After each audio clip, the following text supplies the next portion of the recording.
Welcome, welcome, welcome to Wellness Wednesday. Today we will be discussing sleep, that most fickle of friends. But first, if we haven't met, my name is Tamara Clonch.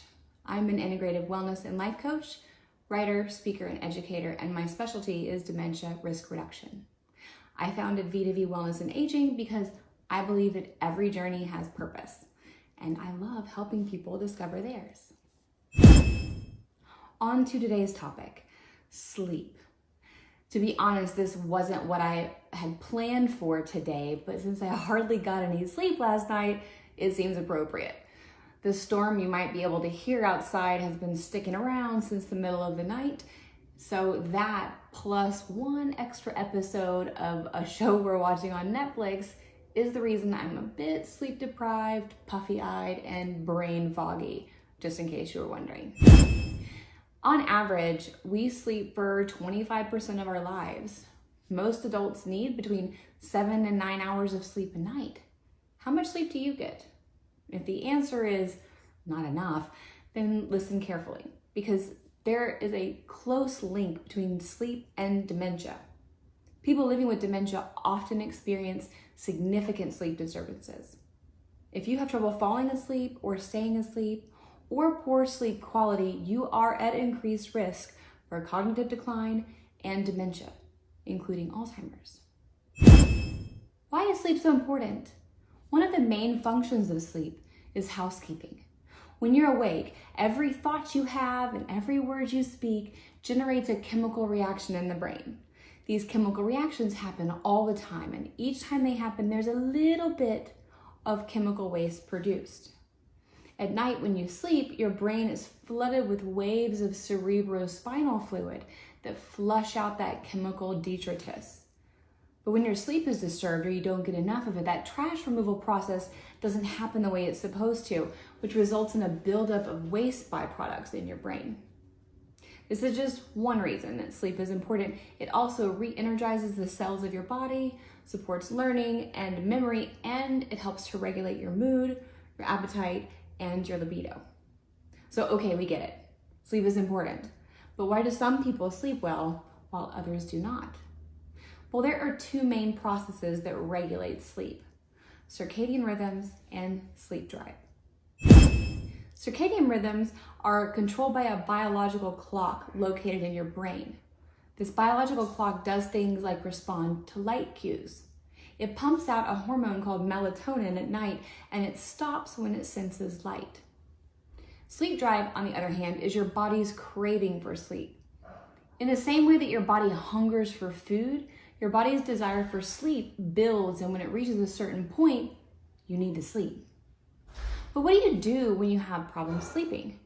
Is there anything you can do about your circadian rhythms or your sleep drive? Absolutely. First, avoid caffeine for at least 6 hours before bedtime. The half-life of caffeine is between 4 and 6 hours, so if you have 10 milligrams of caffeine at 5 o'clock in the evening, you're still gonna have 5 milligrams of caffeine left in your system at 10 p.m. Now, this can make sleep difficult, especially if you're sensitive to caffeine. Second, avoid screen time for at least 2 hours before bedtime. This includes things like smartphones or laptops and other electronic devices that give off blue light.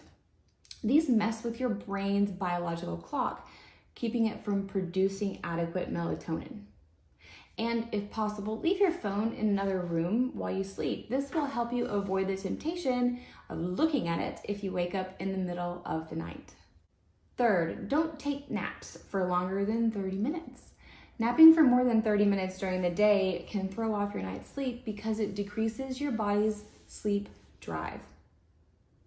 Fourth, watch your sugar, especially alcohol. Like caffeine, sugar can impair your body's ability to go to sleep and to stay asleep. So ideally, don't eat or drink anything besides water or herbal teas for at least 2 hours before you go to bed. This gives your body the chance to rest from its food digestion and its sugar processing duties while you sleep. Fifth, get some sun. Get outdoors before noon every day for at least 15 minutes and leave your sunglasses inside. This will help your brain regulate your circadian rhythms.